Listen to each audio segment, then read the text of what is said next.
Good morning, everybody. Happy Saturday. Want to acknowledge Lori Dunstan out of Quebec. And you know what? She's an incredible follower. She sends a lot of worthy stories. And this one, after much talk on Rwanda, especially in my residential school genocide series, I'd hit Rwanda, hit it pretty hard. And they're a country with a rich colonial history, all bad with the United Kingdom, aka the British Empire, right out of the time of the League of Nations and prior to that. Now, big news is April's decision in the United Kingdom by one Boris Johnson to transform Rwanda into a dumping ground for all their undesirables, all their dirty double dealing around the world they created through the Commonwealth Charter.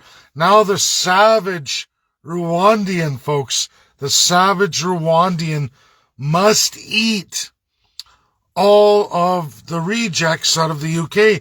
UK, listen to this, guys, just like Canada, taxpayers in the United Kingdom must pay 20 to 30,000 European Union dollars, EU dollars, for every illegal asylum seeker that they catch in UK gets flown to Rwanda for processing, folks. Dump the problem in Rwanda. They pay for it. It's called the Migration and Economic Pact, Migrant Economic Pact, UK Rwanda, because the savage Rwandan, and we know the N-word for that, that's how UK officially describes it in history, legally, folks, legally, they created it. And there they are, once again, going right back to it. Now, Prince Charles stands up and says, "Oh, this is awful. No wonder the crown is being liquidated all over the world. No wonder so many colored persons from the Caribbean all the way to Africa and Southeast Asia are abandoning the Commonwealth." Folks, it hasn't even begun yet. The war on Hong Kong, communist Beijing, between largely the United Kingdom, supported by one Joe Biden out of the USA, is only just beginning, folks.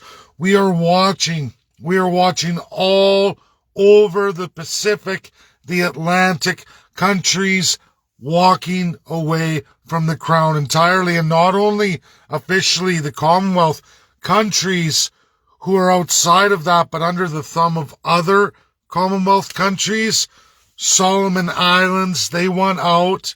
They've already made a deal with communist China to take over the policing because they're tired of the colonial abuse. Massively for all African, Pan-African nations, and all of the slaves stolen who were sent to other locations in the world, who've built societies, largely societies built erasing the American Indian and the North American Canadian Indian. This is true. Same peoples all over these island states were completely wiped out, displaced, ruined forever, erased from history. And then you had a slave class to replace that then broke free of slavery, largely abandoned by the slavers. After they got freedom, the slavers abandoned them economically, and they still want to try and oppress them, like Solomon Islands. Cheap labor by UK. There are more than 3,000 global companies that are out there right now that still use the N-word, maybe not officially, but I can tell you, as I was in Global UN Compact Migrant, I was there live 2 years ago now, folks. Wow, over a year ago, I should say, not quite 2 years, but it was the second year of it just weeks ago, and it was required I pay the president of the UN, of the General Assembly, Guterres, pay him 600 EU dollars, or I wouldn't get a voice there. Even though a year ago I did have a voice, I debated big union leaders out of the UK. I debated big, large multinational corporations out of the UK and from all over the world. And of course, this year they decide, well, we can't have people like that debating, so we're going to make it economic. You must be a rich person. You must donate to the greasy and corrupt South American Guterres, who's president of the General Assembly. That's how it works in large portions of South America. Through Spanish colonialism, you pay for policing, you pay for politics, you must be wealthy class or pay it forward, so to speak. Justices, you pay them off there. That's how Guterres wants to run the world. That's Spanish colonialism, unfortunately, the leftovers. Whereas UK, it's a divine human being in a monarchy still. There's a divine class, and if you're not divine, you don't get a stage.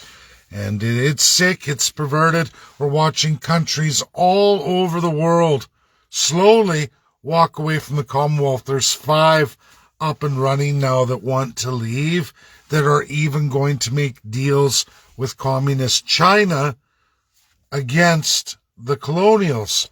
And where do you think Rwanda's going to go, folks? Imagine this. So UK has all of these deals. They try to help all of the rich Hong Kong citizens, all of their rich class citizens from all over the Commonwealth that are in trouble now. Run home to UK. Don't worry. We'll take care of you. And anyone we deem not worthy of the first class or an undesirable, we will dump you in a third world economy and we'll let them process you. We will use the filthy third class citizenry of the Commonwealth, the tax-paying working Joe Janes. They will pay to have all the undesirables processed in a third world country, imposing colonialism on them again. Now Prince Charles gets up on his soapbox. This is wrong. No wonder everybody hates the crown. Prince Charles, your Commonwealth Charter 2012 you wrote highlights all of your radical colonialism, your radical socialism, and your absolute betrayal. Your betrayal of your grandfather,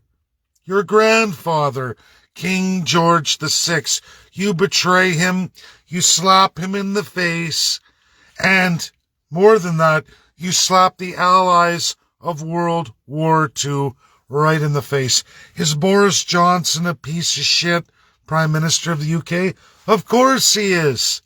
He betrays Winston Churchill and the Parliament of the United Kingdom. But it's his divine right to. There's no codified constitution. There are 0 checks and balances in the UK. It is one nation in this world today with absolutely no codified constitution. None whatsoever. The rules, the goalposts change with the winds. Whatever the sitting government in power wishes to do of the day. I would never move to the United Kingdom if my life depended on it. That is the last country in the world I would go. All of Canada, this vast country's massive housing crisis, is absolutely and 100% attached to the design of UK and the current crisis facing the island country of the UK, folks. The difference is Canada isn't an island country. We are a fucking continent, people. And I'm sorry to swear, we are a massive portion of a continent, a vast and incredibly big country with a tremendously small population. But like Australia, like New Zealand, there's a big, big problem here, folks. We've been tricked into a tiny, tiny amount of private property, absolutely taking all the people, the First Peoples of all three of those countries, largely from UK and France, in their predatory designs pre-World War II. I don't blame them today, but those predatory imperial designs of colonialism set about the designs of these countries to keep you, the low-life, degenerate, pathetic, working Joe Janes or small business owners, what are referred to, and absolutely in customary law, meaning not codified. This is the back room dealings, the secret privy councils of all those colonial design countries. In those secret group meetings, meaning of the houses, all your MPs, a select portion under whomever's the king of these countries, which is the prime ministers, folks, they pick their ministry. And inside those secret ministry meetings, not published for any of you filthy Canadians or Australians or New Zealanders, it's all top secret. They, in their back room, decide what you get and how you're to be administered. You don't exist constitutionally, not in any of those countries. You're unlike all the rest of the countries, including the communist states. Now, I don't like communism, but at least in the highest laws of those communist countries, the people of those countries are reflected constitutionally. They are put number one. Number one. Now, I don't believe in making everybody the same. I don't. But I don't like the idea of an elite first class, a somewhat favored second class, but nowhere near the first class. They can become third class anytime. Then there's the slave third class. It is why most monarchical and unitary systems, when they crumble, they run to communism or they run to democratic republicanism, much like the United States. More often than not, they go socialist before they go to American Republican democracy. It has to be fostered because it's very weak to set up, very hard to set up and to codify. It really is, because there's still the corruption of the system in place. And that's the problem. That's the biggest problem in Canada.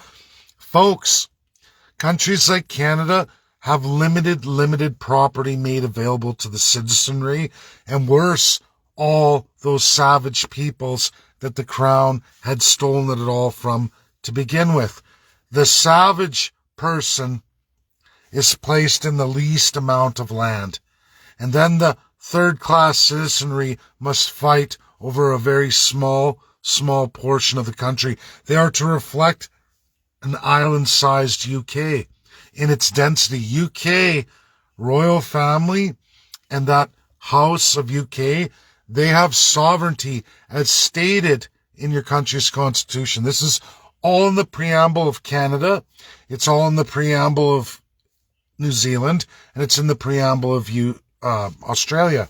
Those three countries, no matter how big they are, and Australia and Canada are huge with very, very small populations, but UK doesn't allow you through its design to give the crown power to your elite politicians, your divine gods over men and women, just like the UK's royal family. To have that power and to keep that crown, they must maintain a density that matches the United Kingdom, meaning you're only allowed enough private property to match the density of the UK so that you're always under their financial thumb.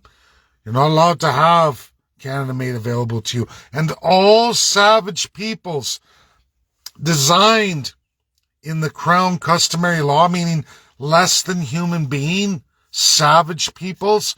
This is the blacks of Africa, the browns and yellows of all the Asian world, Southeast Asia specifically. This includes the Arab countries, folks. They are Southeast Asia. That is the legal definition according to the League of Nations and what is the United Nations. I don't create these terms. This includes the red savage Indian of North America and what was South America, still there. That's largely overridden by, there's two doctrines. UK and France fall in the doctrine of discovery. Spain, Portugal, and others fall in papal bull doctrine. Two different attachments, yes, through the Catholic Church, but there's a big difference here. It's not the Catholic Church running everything, folks. The Pope always was subject to the monarchies of all these countries. They group together to make that a reality. A theology, call it like a governor general and your prime minister today. It's that kind of system, as it always has been. You can look at the Parliament of Quebec, Parlement de Quebec, still alive and well today. I think I should go back and actually publish that video. It's a 14-second video where myself and Ian Bjorkman, when we tour it, I give you the visual from the top of the Parlement de Quebec all the way to the bottom. And if you want to know where the slave class Canadian sits, they're all over the yard, and we go through that too. But it gives you the hierarchy. God gives the powerful politicians the swords of justice. The angels hand the swords to the politician. Then they go down through their military and police all the way down to the church, who's actually third tier. And then you get into your second and then ultimately savage and third-class Canadians who work really hard, and the church makes sure they work really hard to give the monies forward, pay it forward to your divine elite politicians who God chose. God chose. That is the customary law of Canada, Australia, New Zealand, absolutely bearing witness to the doctrine of discovery, giving the power to the United Kingdom through the royal family, that they are gods over men and women. Queen Elizabeth II believes this. If you didn't watch her 2021 Christmas address, she says Jesus Christ is just a man. You see, she's a god. She was born to do this, as her entire family. Now, there's nut jobs all over the place who believe this stuff, and they believe it. They believe it. If you didn't just watch her platinum jubilee, her 70 year, look at the intensity on her face, and everyone paying millions and millions of dollars for a whole month during LGBTQ. The most celebrated human being in the world was Queen Elizabeth II, a god over men and women. And absolutely, the British Empire believes it, which is United Kingdom today. Absolutely, many of your sick, perverted colonial politicians all believe it. That includes all of Canada's politicians. All of them, absolutely. Yes, through that crown colonial design, you're going to find Treaty Indians, Métis and Inuit, all in love with that system because they're in that design too, and they get a piece of their own crown to oppress other people. It's sick, it's wrong, it's been around forever, folks. All of it's wrong. Rwanda is going to end up with China. I went and sat through a forum through Singapore, but hosted absolutely in Beijing. I was invited to it by the Chinese Communist Party. That too, I guess a year ago from February, I was in that live in Ontario via Zoom. A lot of people witnessed that in my group of world. They paid it forward, a paper I wrote for Oxford. China thoroughly liked it. They had one of their leading academics do an entire paper taking one portion out of the works I did on China, just 200 words of my paper, one paragraph, and they wrote a whole paper on it to fill in everything I talked about and to give me all the Chinese historical figures of that time period through that economic system that predated the UK in its entirety, with the real historical figures, the real African figures of that period. And it was most excellent. It was beautiful. I was like just shocked. I thought, thank you, tickled pink. I love history, and they sure gave me that. whether people like that or not. Communism comes out of a direct result of slave class systems. That's how communism got created. It's relatively new, folks. People don't like it. America's hooked on communism, which I get it, and I get the Cold War, but today, is communism the leading problem of the world, or is it always and has been the crown system, crown law, crown customary law, the War of Independence? How many wars against crown colonial systems has America been in? 16 versus 6. America has lost a lot less lives in the war against communism, even in the Cold War. Hardly any lives comparatively to everything crown colonial. Americans have lost more lives fighting the war of colonialism than they ever lost against communism. Now, I don't, again, support communism, but I don't like to see an ignorance of a narrative that basically costs the most human life, the largest wars in the world had ever seen, specifically Colonial War I, Colonial War II. I don't want to go back to Colonial War II. I don't like that my country, Canada, keeps private property so sequestered. We have half as much property with a tremendously low population made available to us Canadians, and absolutely the worst being the treaty Indian. And of course, worse than that is unceded Indian, because they're still at war with the Canadian government. Nobody likes to write about that, talk about that, but that is current reality. Then it's Métis and Inuit. Then they're there, and all Canadians. We have half as much land made available to us in this country, Canada, than communist China makes for their country. They have double the land availability for their citizenry than what Canada does. And when you look at New Zealand and Australia, it's the same thing. Then you look at the density of UK with its 66 million people and its little island state. And when you start looking at how much private property is made available to UK citizens, you find out that that formula matches Canada to a T. And what was done to the First Nations of Canada was done to the Scots and the Irish of old from that design system. Exactly the same thing. You find out the barons and lords of the land over the people is the same as the crown, provincial and federal lands of Canada, that they keep away from all the First Peoples of Canada, absolutely, and all the Canadian working Joe Janes. A vast country that you have no rights to the resources in the Crown lands, no rights to ever build a home there, no rights to ever make a living off any of those lands. It belongs to your Crown, federal, and provincial politicians, whomever you elect. You're only allowed to elect a Crown colonial dictator, one after another. The illusion of a democracy. Oh, go ahead, elect your next politician. But remember, they're an autocratic dictator. Pick your dictator. Left or right narratives, but they're all dictators. You have no rights constitutionally to anything. You only have the right to, one, build a political party or vote. That's the only real rights all Canadians and First Peoples have.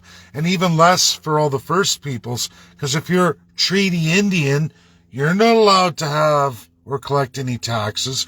You're not in control of any revenue, which means no self-government, no self-determination. And Canadians need to understand this, because you can't create any kind of economic system without the ability to do that. How can you make your own social programs? If you're not allowed to have any rights over your resources, How are you able to build economic strategies? You sit there and you wait for the government to put money in your hand from the slave, third-class, working Joe Jane Canadian. This is outlawed worldwide. It's called decolonize, the law of decolonization. We can go back to 1960, folks. Absolutely bound and cemented worldwide. But Canada says, no, we're not going to do that. Oh, no, we're not. We're going to ignore those laws. In fact, they went a great length to leave every system imposed by the world. Canada chose to walk away. It's why we'll never, ever be allowed on the United Nations Security Council ever again. Trudeau tried, Harper tried. We're banned. We're banned forever and a day, and it's never gotten any better. That's why Canada picks fights with everybody they can, verbally and through propaganda, backing up the royal family, backing up the crown, because that's what the politicians are, just an extension of a crown colonial design from the age of empires. This is absolutely, I'm going to say it again, Canada, Australia, New Zealand, the worst of the worst. And they have serious oppressions they do in the name of the royal family upon people. Solomon Islands, the Caribbean, which the crown royal family long since abandoned. Why would Barbados want to have anything to do with the Commonwealth? What does it do for them but oppress them? Look at what they're doing to Rwanda. Look what they're doing to Rwanda today. And how did they get away with it? Because they have the same governor-general system. You can call it a republic. You can say it's independent. But unfortunately, both the former Soviet Union, which is Russia today, Nazism, colonialism, and not to run down Russia or Vladimir Putin or the Federation of the Russian Empire as it is today, constitutionally, or the United States of America, because both are completely ignorant of this stuff. They can't seem to get it through their head that the Hitler design of Nazi Germany is only just one of all the crown colonials. They're still that way. Unitary states and monarchies, USA and Russia, never delved in. The only person who helped them learn about it limitedly was King George VI, the king who didn't want to be king. Prince Charles' grandpa, Queen Elizabeth II's father, she betrayed him. She is some piece of work. It took a long time, a lot of reading, a lot of academic studies with United Kingdom academics, Oxford, University of London. There's more. And top UK academics helped me to see all showed me the documentation, showed me the living, breathing. I have all of them of Sir Winston Churchill, King George VI, all the work they were doing. Sir Winston Churchill died first. King George continued on. He died abruptly in 52. And unfortunately, nothing got finished. And ignorant Russia, Soviet Union former, but Russian Federation now, they don't understand. They've been too far removed from imperial systems. There's nobody left alive to understand that. It's been gone for 100 years plus. How are you going to find anyone who's going to understand it? They've been out of it for so long. They were in a Cold War. Same with the United States of America, but worse. USA didn't understand or deal with the system for 250 years, folks. So not only is there no one live left living to understand it, to go through it, at least since World War II, there hasn't been any around for 150 years before that. So how do you fight it? How do you get through to the masses? It's tough. USA and the former Soviet Union, which is the Russian Federation now, are the only two countries, and China, but China is completely ignorant of it, and it's very hard too. They're very smart people, but they've never been a colonial. They're 600 years removed. So good luck with that, and it's such a cultural divide. I'm not saying it's impossible. China knows there's something wrong. They align themselves with Russia, but Russia, 100 years removed. Pretty hard to find anyone who understands it in Russia. How are you going to get the Chinese when they're 600 years removed? In USA, 250 years removed. Pretty tough. Pretty tough. We got to stop always going back to Nazi Germany. It's only one of all the colonials. Spain was there. Look, fascism in the colonial design went through Spain, Portugal. They adopted the German system. Egypt did too. You can go through. Turkey was a colonial, very small one, but Portugal, Denmark, UK, France, they were World War I. These are all the fighters of World War I and II. Japan, another colonial.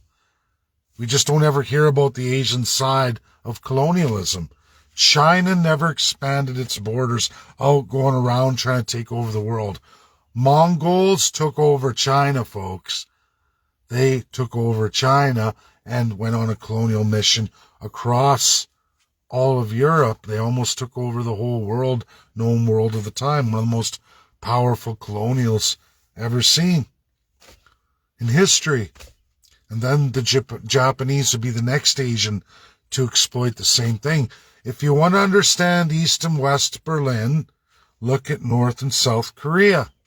Folks, we all talk about the wall come down, they made music, oh, but yet North and South Korea, nobody says a word. It's the exact same thing administered from colonial Japan. Axis power, World War II, and nobody brought the wall down there. Nobody even made a big deal. It's just a bunch of yellow, no good Asians. That's what is racism. It's a racism. We looked at Germany, East and West Berlin. That was a big deal. Oh, documentary be crying. But North and South Korea, off of the exact same system. And here we got the former Soviet Union, current Russian Federation, and USA, blinded by communism versus democratic republicanism, constitutionally codified, we the people. And then you have communism, we the people. Two different systems. They're at each other. But how did you get there? What was the fundamental problem? Like the War of Independence, like Russia's war in 1922 that turned it into communism to begin with. And now the Russian Federation restores its power and the world's right against them. Oh, it's looking like this. Folks, it's all of colonial powers. All the history goes back to unitary monarchical systems. The fundamental problem we have always faced. The worst of the worst problem known to mankind. Divinity of human beings over other human beings. Is there corruption of communism? Yes. Is there corruption of democratic republics like we, the people of the United States of America? Yes.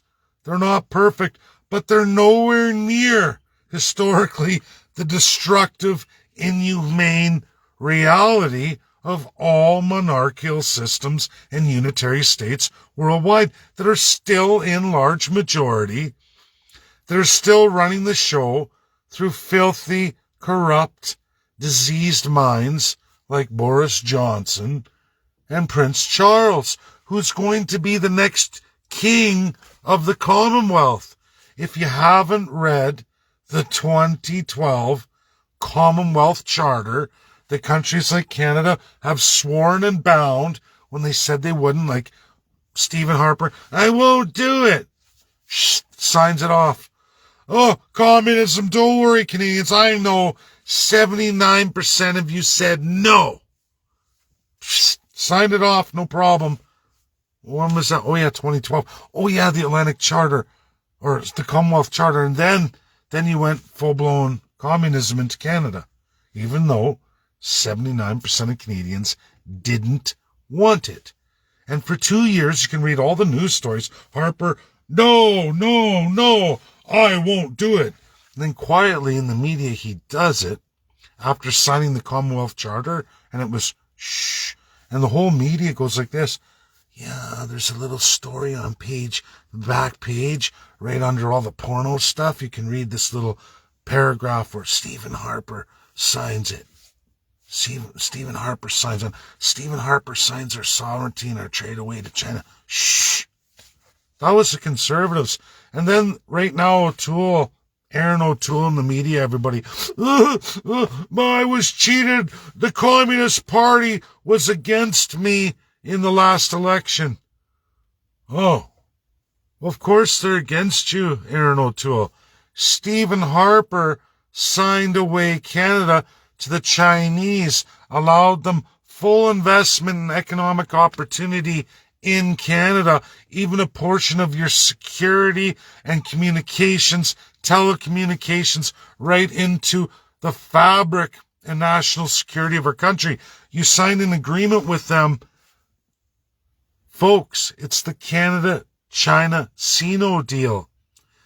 50 years. We still have 30-some years left on this agreement. A treaty, a bilateral treaty, Canada and China. This is what the royal family called upon Canada to do because they wanted to make more money and they wanted to appease Beijing, communist Beijing, because the royal family and the UK government had a 100-year deal to control Hong Kong. And if you sign that deal, all those rich Hong Kong coffin city the UK created through selling opiates, the opioid crisis that Canada faces comes directly from the royal family. And anyone trying to dispute that, who puts on that poppy on Remembrance Day and says, this is a great thing, it's outlawed in the United States. You can find that history. USA celebrates two very different holidays. Memorial Day is one of them. They won't celebrate Remembrance Day and World War I and the poppy. That's called the drug trade. USA is deadly against that. Imposing heroin, opiates, methamphetamine on Asians or anybody in the world is wrong. And USA made laws about that, and there's international treaties on that too that Canada has pulled away from. Now we have drug distribution centers distributing opiates to Canadians and even now children in British Columbia. No accident that Indian War property, British Columbia, specifically Vancouver, Greater Vancouver, that is all Indian war land, meaning it's never been settled. It's a war. Kill as many Indians or arrest and displace as many Indians as you can and just keep taking more and build a bigger and bigger city. Because that's not settled down. That's why they have weird laws. That's why they have laws that don't match anything in Canada. Not only that, because it's Indian war land and the way British Columbia operates, they don't follow any international binding laws. They make up their own. Well, they're at war, right? A perpetual state of war. As long as they don't kill too many Indians and they don't displace too many Indians and they don't create enough uproar, you can arrest them, you can harass them, you can beat them, you don't rape too many, keep the numbers low so that the world line in the sand on genocide, you just kind of float just under it. Don't hit that line. That is colonialism. That is the colonial design. Russia says it's Nazism, but that's the wrong term. I guess they use it because people understand what Nazism was. They don't look at colonialism in the greater picture or the greater designs. But folks, this is the reality forever and a day. It's happening to Rwanda right now. Solomon Islands has had enough. They're throwing out the crown colonials, as is Barbados. A lawyer came forward. Everything I've tried to sell to Canadians, in truth, and for free, it's not selling, it's all for free, the education, is the fact that we can break it. It only takes a prime minister or even a provincial premier, which I'm going to go through with a fellow Canadian here tomorrow. I'm going to be on his show, and I'll get more, or not tomorrow, Monday. I'm going to be on a show and we're going to talk about that. But you can do it provincially, which isn't as great as doing it federally. Federally is the best way because it's a sweep across the board. You can not only absolutely destroy the crown and fix Canada federally, but you can impose that every province fix it too. You can do it all in one shot, literally all of it. But you can do it provincially too. It's costlier, takes more time, but you know what? Property rights, releasing that great amount of property to all Canadians and absolutely all the first people, freeing them as the United States did, giving them a tremendous amount of land back, real self-government, real sovereignty, the nation within the nation. You won't hear a lot of outcries from the American Indian anymore, not since the 70s, not since the terrific settlement. And USA's never been stronger, and people feel better about that. You know, nobody says anything about it, which I find funny. The Republicans don't highlight that enough.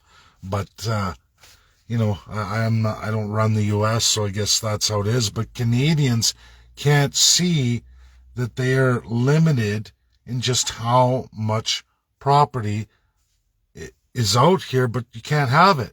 It's not available to you.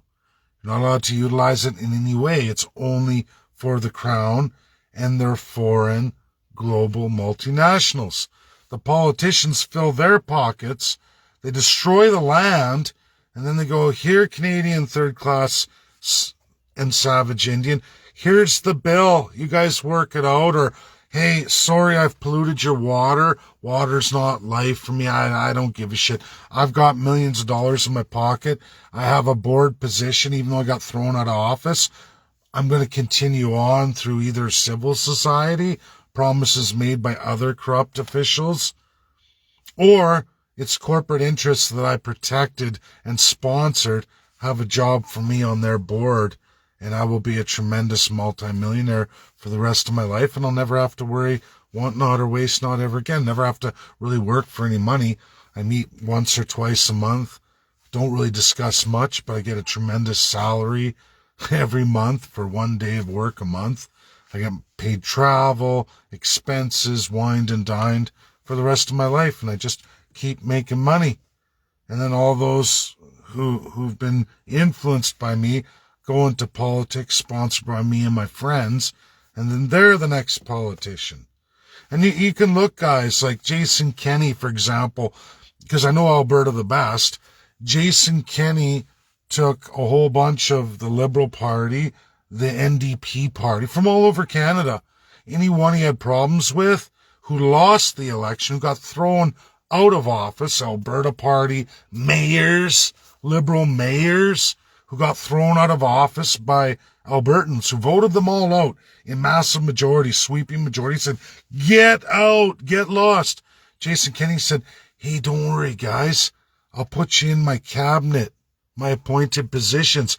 You'll make more money than ever. Like Stephen Mandel, Edmonton's former mayor, complete liberal.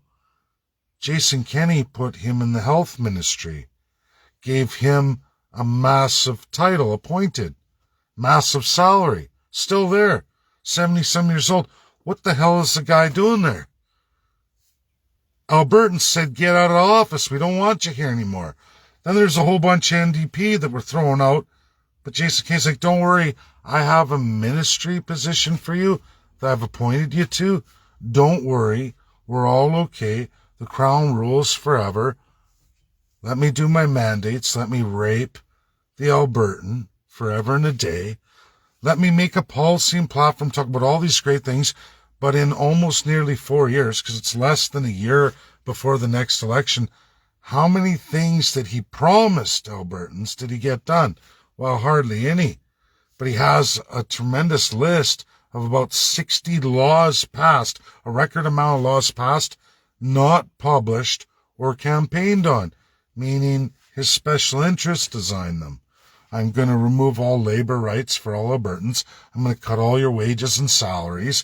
I'm going to take the non-union and destroy them. I'm going to take the union and destroy them. Albertans will make even less, work more hours, and pay more taxes. That's what he did. Oh, and I'll never balance a budget except when oil's $130 a barrel. Now, folks, you balanced Alberta's budget at more than $130 a barrel of oil. If that doesn't scream, we're screwed, this province is down the toilet, I don't know what does. And I did have an interesting morning talk, folks, in this colonial system with a fella who's seen it now. He's an awoke fella, and I like it.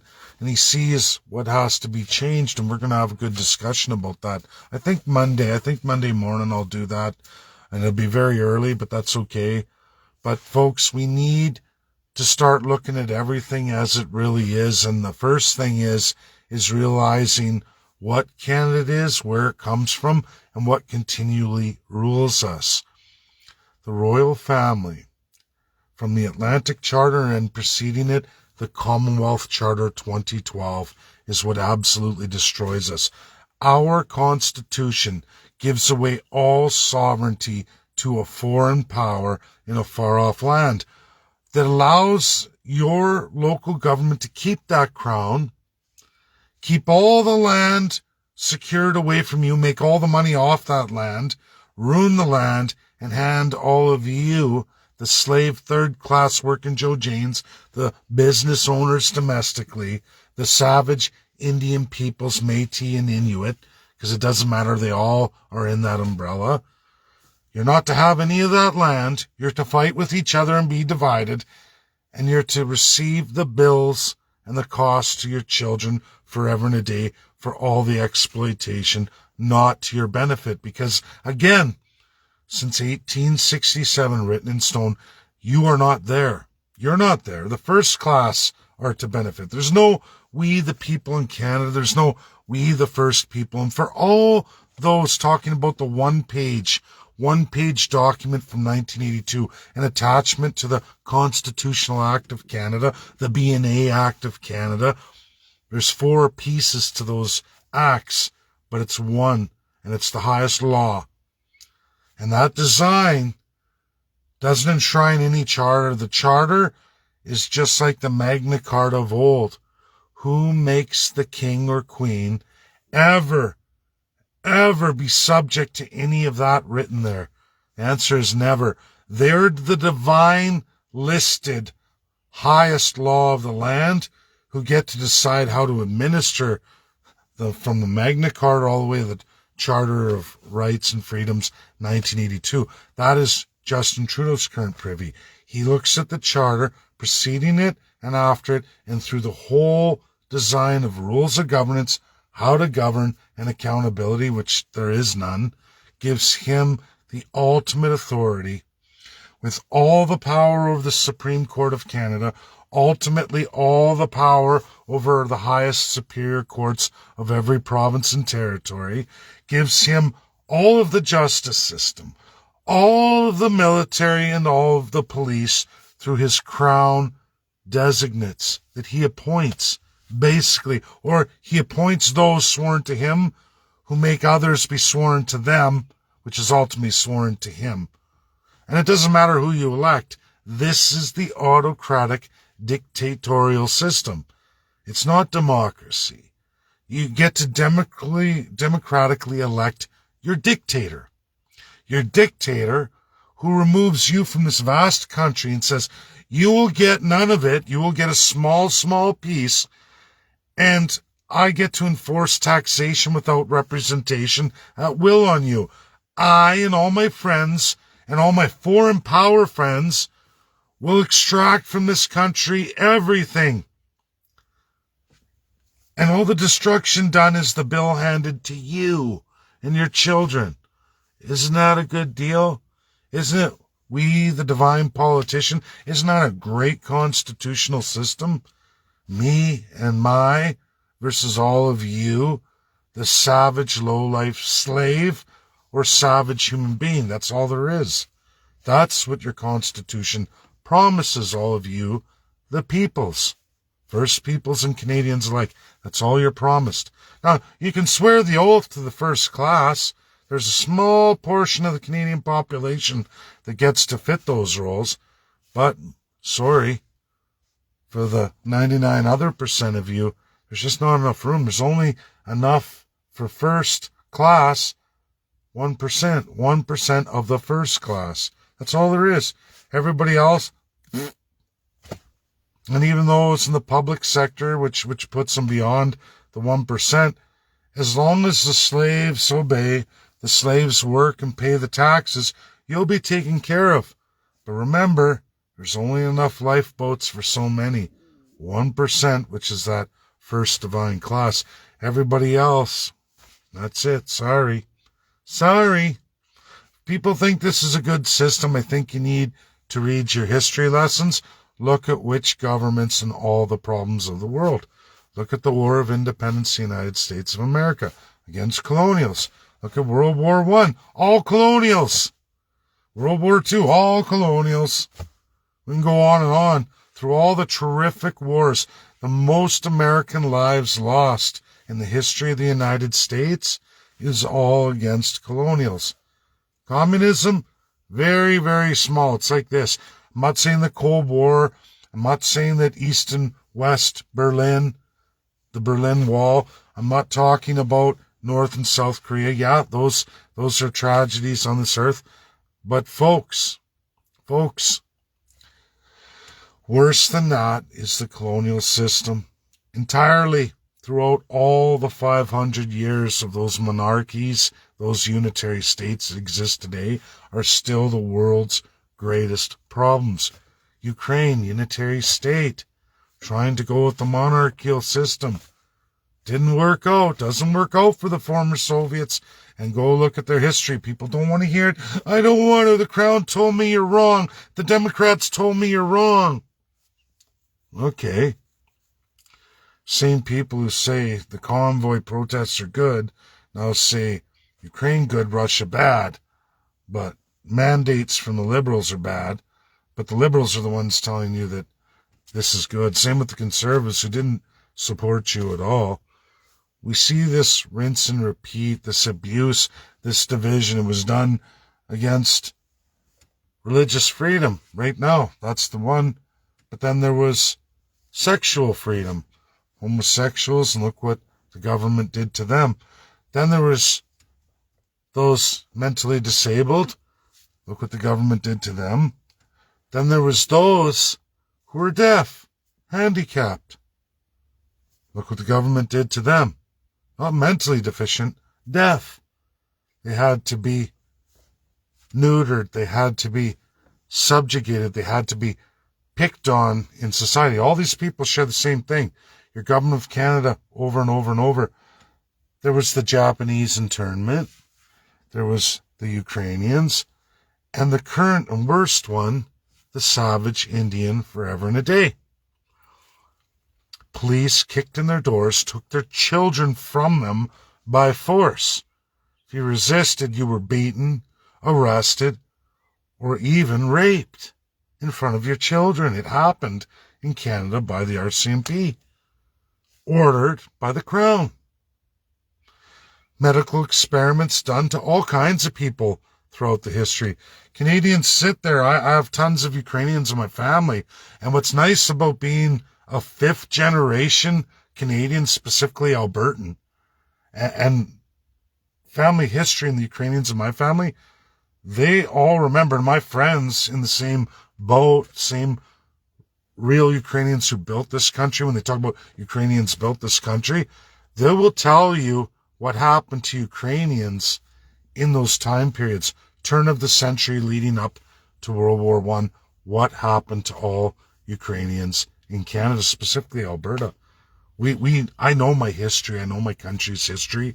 I know the oppression, and you will find a truth there, a truth that nobody seems to want to talk about or remember, the same kind of truth that during this Russia-Ukrainian crisis, all of those women and children who fled found nothing but sexual abuse in the United Kingdom, here in Canada too. No vetting on, people, can you donate a place to stay for these women and children? Uh-oh, out come all the perverts. The crown, its wisdom, didn't think that that could be abused.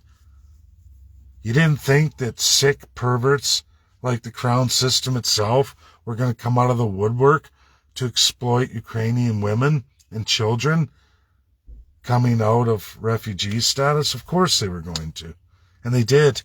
Not hardly talked about at all. It's shh, government, shh, oh, quiet, don't talk about, highlight good stories. One got an HR job because their English is really good. What about all those who didn't? What about the majority? Do you want to talk about that media? Oh, no. We don't want to talk about that. We don't want to talk about that. Never talk about the truth. We'll hear about it 60 years from now, 120 years from now, 300 years from now. This is the problem with the crown system. It's sick, it's broken, it's perverted. The media's completely sworn to it.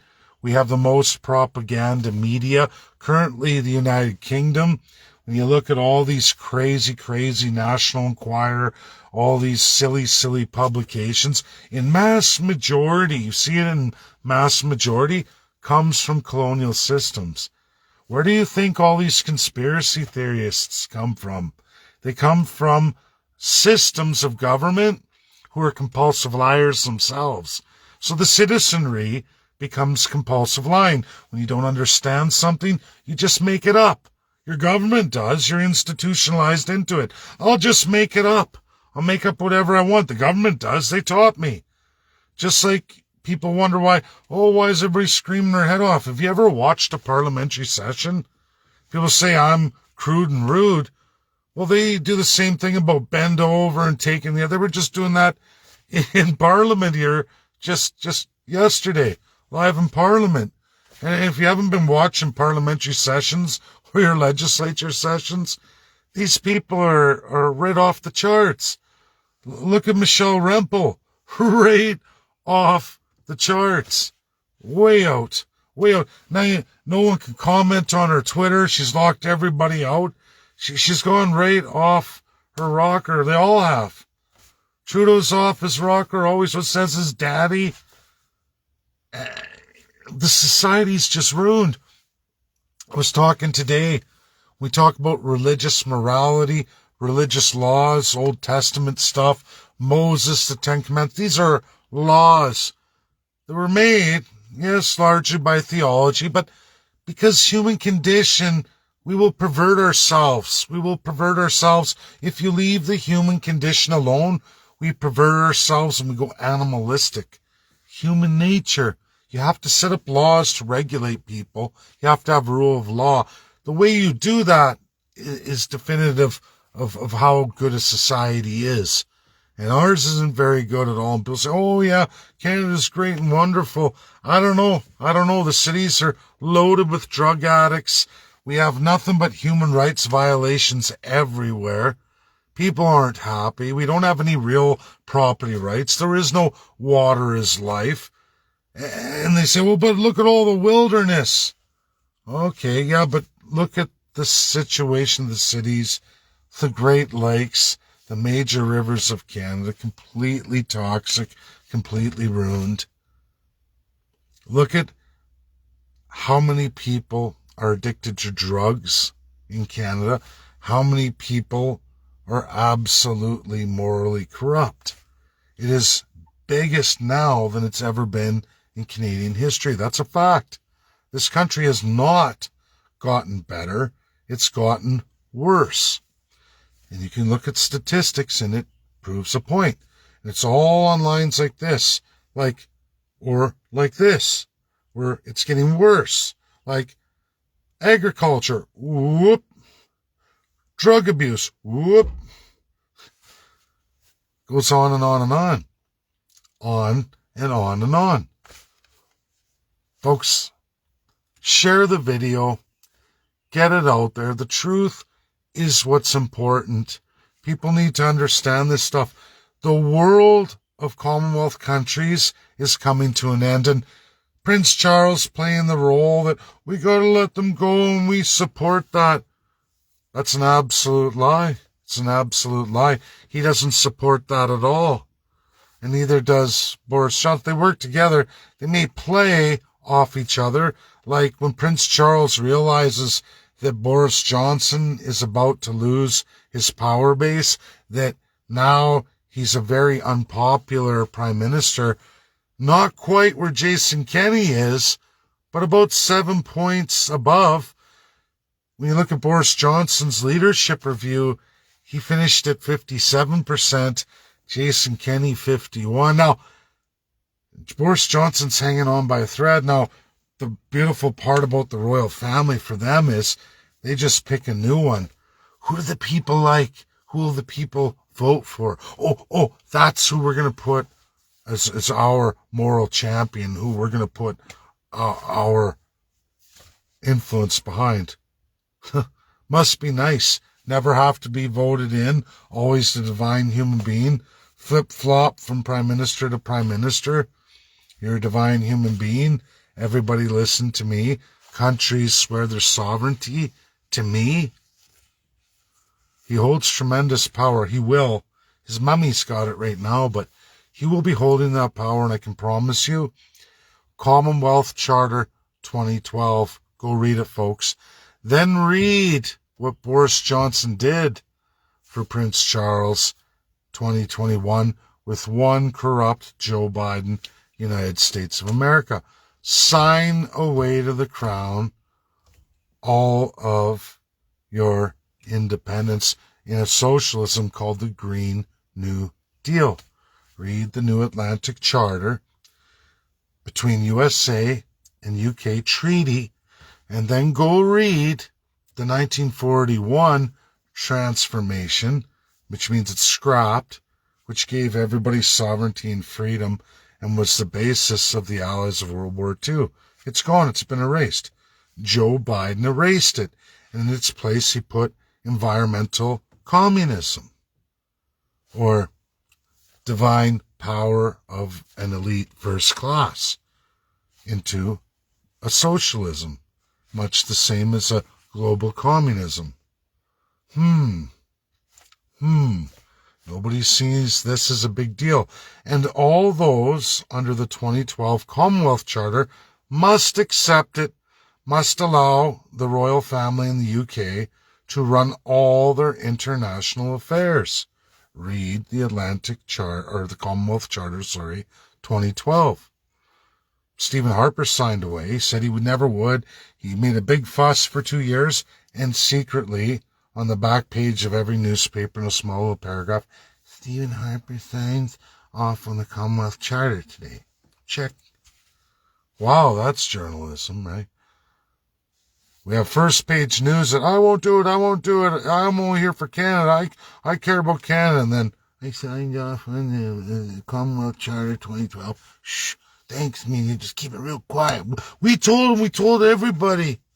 Or Canada-China CINO deal. 79% of Canadians don't want it, Harper. I'll never do it. Signs the Commonwealth Charter 2012, and then a couple months later, he signs off on that, and then it's again on the back page of a newspaper under porn ads. Stephen Harper signs the Canada-China CINO deal, giving China all kinds of access to your national security, your communications, your national security, and absolutely all trade advantage in manufacturing. Good. Yeah. And remember, the UK wants this deal because they want to be able to transfer all of their Hong Kong citizens to Canada, and we want you to make them citizens, whether they ever lived here or not. Check mark, right, Stephen Harper? Oh, yeah, I'll do it. Why did he do it, folks? Why did Stephen Harper sign those? Why did he screw over Canadians against the majority and then cry and say, but I had to, I lost my mandate as a majority government. I had to. Well, you definitely not only lost your majority and your minority, you went on after that to be thrown out of office. So don't tell Canadians you signed all these things that turned you from majority to minority to get the hell out of office. You did it because it was your crown. The truth was Stephen Harper was walking around with the royal crown. I am a divine ruler through Governor General. I got a privy council like the King and Queen of England. And then they turned around and said, either you sign this shit off and give us that international power, or we're going to screw you over in the United Nations Security Council, and we're going to enact everything King George VI was supposed to do. We'll tell Russia and USA. And so Stephen Harper goes, no, not my crown. I'd rather take it, Trudeau. Save it for another conservative. Let me have all my wealth and power. No, I won't. Okay, I'll sign whatever you want. I could give a shit less about my Canadian people or any of the First People, because it's all about me, my political party, just as Trudeau, just as NDP, just as Bloc, just as Green, just as PPC, just as all of them. And you will find all of these people who got to office and built these parties all signed the oath of allegiance to that crown and to that system. They will fuck all of you over every day of the week, any opportunity they can. They will. None of them are your friend. Even now, UCP, and I look at all the candidates, there's 8, but only 7 are really reflected. People talk about autonomy, they talk about sovereignty, they talk about all these things, but not real constitutionalism, not as reflected in the highest laws of the land that could change Canada, could fix Canada, and could fix every province. Only takes any premier candidate, but not a one. They all want to do everything but provincial constitutionalism.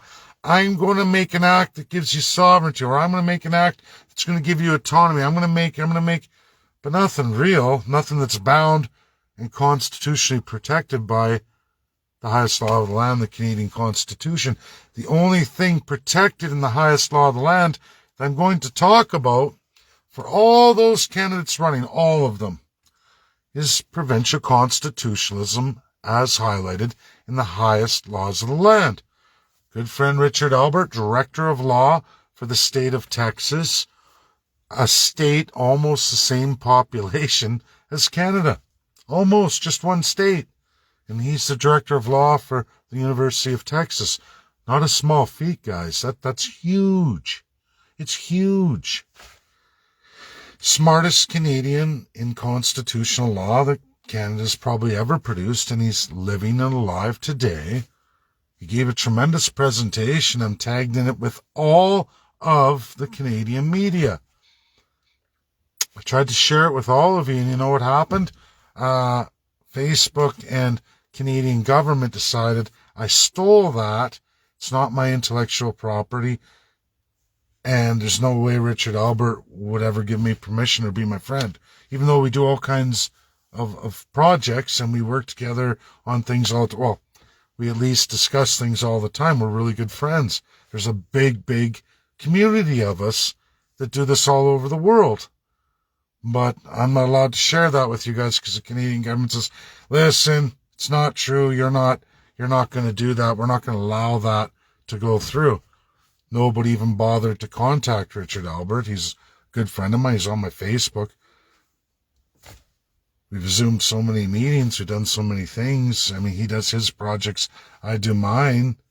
He will help me sometimes. I'll try to assist him with things. I mean, he's a great academic mind. I'm just a living political science activator. I build things, real things that work in the world. And this is something I want to incorporate for all Canadians, provincially or federally. It would be better federally, but we can do it provincially too. Now, until politicians start talking about real legal change, real things that can be done, it's all just fluff and huff. And none of it can be done. Like the idea that we're going to negotiate with Ottawa. Any province can negotiate. Oh, sure. Everyone has the right to negotiate. But where's the right to change? Where's the ability to enact change? Where's the ability to legislate change? Oh, we don't have that. So what's the point of doing it if we can't get the legislation or change? Talk, and maybe we'll change mindsets? I doubt it, folks. I think constitutionalism And the idea of me, I is the singular most important thing for Canadians. Unfortunately, this is what the Crown has done to Canadians. So, with the concept of me, I, okay, every first person will get this much land awarded to them, with this much rights to that land awarded to them, and waters, and this much will be given to Canadians, at least in the provincial Crown lands. You start talking like that, the me, I, and what you can do, people gravitate to that. They don't gravitate to lies. Well, they do. Me, I, lies. Let's go with the highest law of the land. Let's go with what's written there, what's been given to us forever and a day, and use that. That's what I'm going to go through on Monday morning. And that'll be for all of you. I'm going to do that with a fellow that's got a good family history in media. We're gonna go through that, and it's for all these candidates in Alberta running for premier right now. Or they're gonna be running. And again, as I said, not to say I'm Mr. I know everything, but I hate to say I told you so. The official leadership race isn't till October, meaning Ascension Day is November, which means you have till December, January, February to sell a platform to all Albertans. I hate to tell you, you need 1 year. Now, there's some folks saying, oh, the government's going to delay the election for another year and hold the majority. That will destroy UCP if they enact that.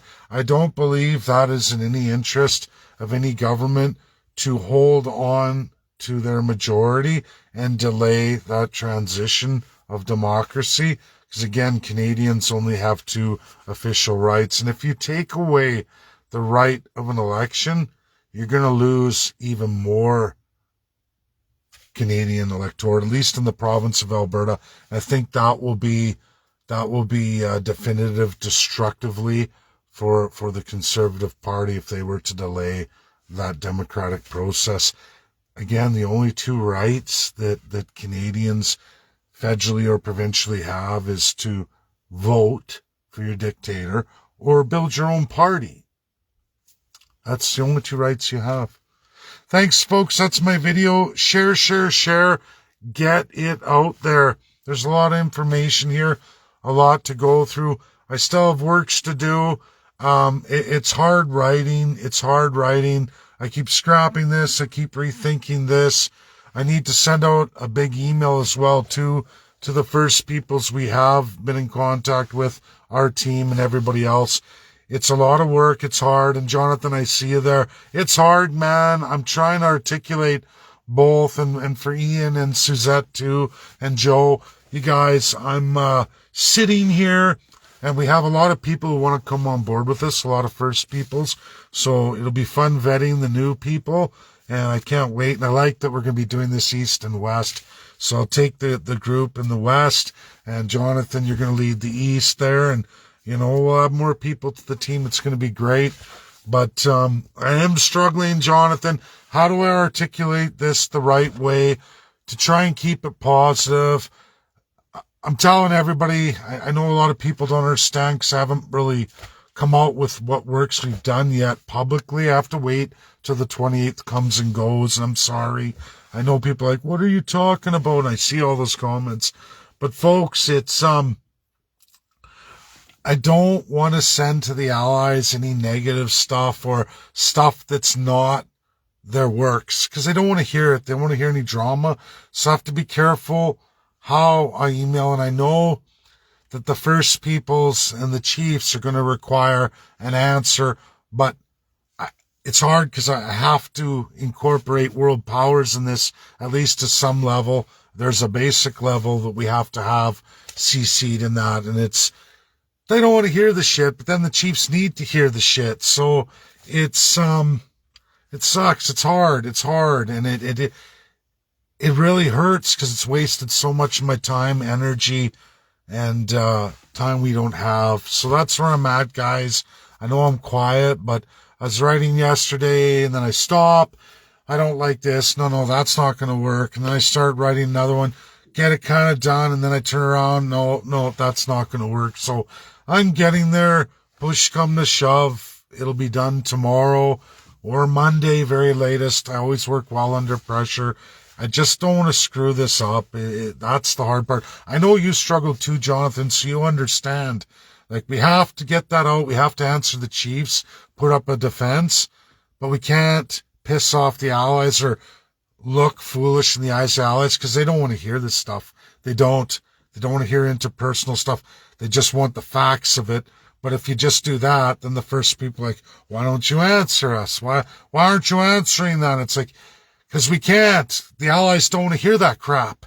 Like, it's hard, and I get it. It's an institutionalization. It's not a race thing with first. It's a Canadian or First People or black, red, yellow, brown. Doesn't matter. It's a Canadian problem of institutionalization where we think we're bigger than we are, and we're really nothing at all on this stage. And I don't know. It's hard to explain anyway, but I'm working at it, everybody. I'm working at it, and it'll come together. Always come together in the end. I hope we win it. We have a monumental fight coming here for Tuesday, and all I'm praying for is they bring up residential school genocide. That would be such a knockout blow. It's going to take me this time. I need to win 3 allies. Powers that be put a flag on this and said, we want in this debate rules of how the P5 look at things. And this is an old rule. It's been brought up in other sessions, but they don't want individual P5s talking about things and debating things that will hurt other P5s, and they're allowed together or separately bring this up, but they need a consensus of 3. So if I want residential school brought up again this year, I have to have 3 of them. Not only 3 of them, but they have to decide that before Tuesday, which means Monday I have to have the Secretariat put all that out, and to all those allies, at least 3 of the 5 have to decide on that because they get to make the program. The P5 make the UNSC's program if they want to, before the rest of the rotating council even gets to see it. And this I learned, and this is high academia stuff. I kind of had an idea of it, but I didn't know that they've applied this. I know now. I've read all of it and all its history, and high academics from Cambridge showed me this. People who are also experts in their right on the UNSC, and they said, listen, this is going on, this is what they're doing, this is what you have to do. And I went through it and I go, okay. And this is the statement I'm making, Canadians. Again, I'm going to say it again. I wrote a written post about it, but all of Canada's politicians entirely, all of our ambassadors, all of our time, even in the UNSC, we've only seen and heard 1/10 of geopolitics as it really is. 1/10. And that 1/10 is only limited to our time on the United Nations Security Council. For 30 years, Canadians, you have not been privy to the highest talks of the entire world at all. At all. None. None of our politicians know an ounce of what's being planned or what's being worked out in the world today. Ireland is. Currently, Ireland's there. Currently, many countries are there. Even African countries. All those with a rotating seat on the UNSC. At least 1/10 of it. We got zero. New Zealand, Australia aren't there either for Canada this time around. So what? We have zero representation. We have to trust the UK to deliver to the Commonwealth. Well, if that's the truth of it, then all you have to start looking at is that propaganda they pump out steady, the National Enquirer style. We have expert insiders that keeps time and time again proving to be false geopolitically over and over again. UK comes out as a liar. To me, that doesn't sit well. And I'm going, whoa, I don't like this at all. I don't like the direction Canada's going. As usual, we're going to fall on our face, and no one's there to pick up the pieces. Folks, that's the truth. Anyways, that's my video. I'm way off topic, way overrun. Going to the lake today with the girls for the day, at least for a few hours till 3 o'clock. Have some fun. Everybody needs that from time to time. My kids need it. School's near done. One, it's done. The other one, they got another week, I guess. But it's partial week and half days. So a lot of driving. But thanks, folks. Share. Get it out there. I'm going to have a lot to go public here and post June 28th for all those going, what are you ever talking about? I'm going to highlight everything, go full public, because after that, it doesn't matter. After June 28th, we have a whole year at a nice, easier pace. We're going to expand the residential school genocide team, all First Peoples, and I think I'm even going to appoint someone else to lead it. We've already built the design. I think we have a good cast here of those, the loyal in this group to this, that somebody else can take that over, because it's just not for a white guy. I'll always be there. You can call me, reference me, but that's going to come too. There's just too much negativity associated with the white guy running it or leading it, I guess. And I already knew that. And we're going to all talk about that post June 28th, because I don't want to bring things down because I'm not a first person. And we've already seen the targeted attack. So, which is okay, and I don't mind, and I don't even mind handing over the intellectual property. I trust the group that we have assembled. They've got a good handle on it. They've gone through everything I've shared, and I think a first person should run it. That was always my goal, but it's like being a dad, and I think everyone, regardless, can always understand that when you're a father, you care about your children. You want to maybe baby them along too far. They're at that age now where they can go out on their own, run it themselves, or run their own lives, so to speak. It's kind of like these little groups or in politics. You get there and you're worried about it. Don't get off the beaten path. But I think our group's learned enough, and it's all there, the design. A few little odds and ends to teach on the rotating system of the UNSC understanding, but a first person could lead this, which is somebody should be a first person to lead this.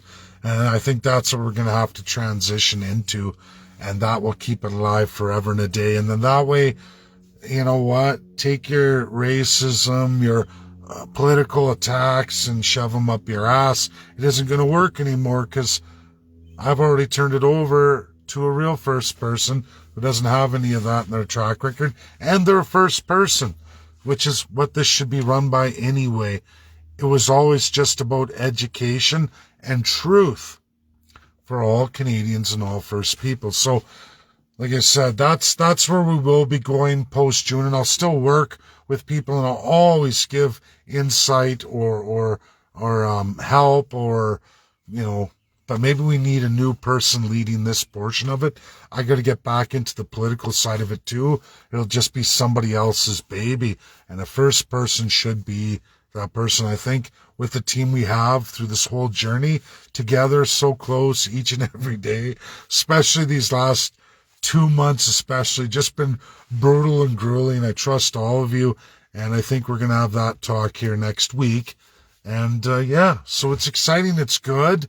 And then the rest can kiss our ass, and we're never going to quit or surrender, and always be there answering questions, helping with research, or looking into things, no problem, any day of the week. Okay, everybody, love you all. Share. Get it out there. Happy weekend, and enjoy what little summer you have. Bye now.